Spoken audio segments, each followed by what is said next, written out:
On August 12, 2013, a year to the day after the assault, I arrived in Steubenville for the first time. It was nearing twilight. The highway was lined with oak trees. I could hear crickets singing and smell the remnants of a recent rainstorm on the breeze. Having read the news stories, I expected an ugly place, gritty and unforgiving. But the landscape was lush and serene. We entered on a beautiful mini suspension bridge over the Ohio River. For a moment, I was transported to my teenage years outside of Philadelphia, and the liminal melancholy that accompanies the end of the summer, the lead up to school starting. The surroundings felt familiar to me. I sighed. Then, out of the corner of my eye, I spotted a sign directing visitors to Lover's Lane at Steubenville, and I was jolted from my memory into this very real moment. There was nothing romantic about this place or what led me here. 1 year earlier.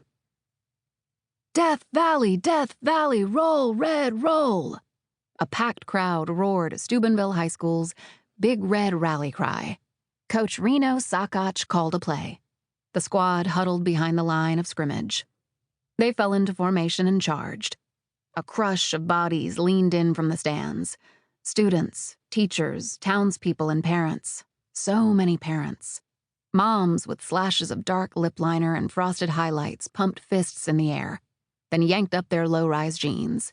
Dads hunched forward in nylon sports jerseys, alert to every signal and stutter step on the field, their breath rising and falling with the rhythm of downs.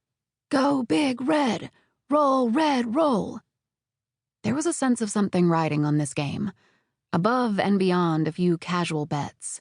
In fact, one local man would soon be arrested, charged, and forced to forfeit $1,526,104 by the FBI for running an illegal gambling operation, a recurring reality of the culture's fiber here. But no salaries or contracts were on the line. The fans were not drunk and belligerent. In fact, there was no alcohol, except perhaps for a few tall boys snuck in by brash students and recent grads, slinking around the bleachers. Although the lights shone bright from the 6-figure jumbotron and the stands were rocking, this was high school football. Yet the laser focus in the eyes of the spectators suggested an investment beyond the outcome of the season's second scrimmage. Big Red was coming off of a 10-1 season the previous year, with promising young players rising up the ranks. These boys were the soul of the town. Its mood rose and fell with each play. Elation, devastation, success, failure. This was Friday Night Lights without the Texas sparkle and Hollywood tune-up. This was Rust Belt, Ohio. The multi-million-dollar stadium, known regionally by the nickname Death Valley, demonstrated something larger at work, too. Deep pockets supported the football program and left Steubenville's South 4th Street, its main street, and downtown to fall into disrepair.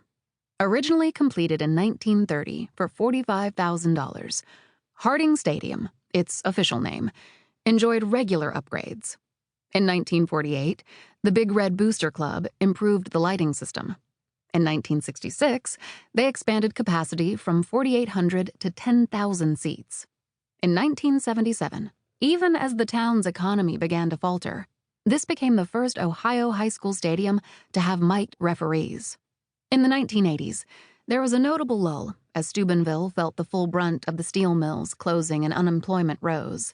But by the 1990s, they were back in action, adding updated irrigation, lighting, and sound systems, as well as a new scoreboard with video replay capacity.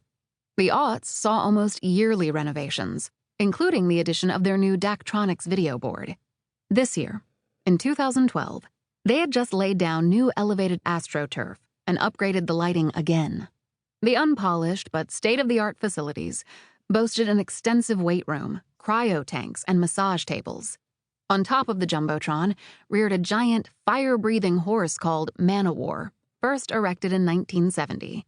The notably well-endowed stallion erupted into flames with every touchdown. Local ads adorned the edges of the board, supporting the town's heroes. The pride of the valley. Pell's Hardware salutes Big Red's #1 team. These players might have been teenagers, but their stadium was fit for an elite college program.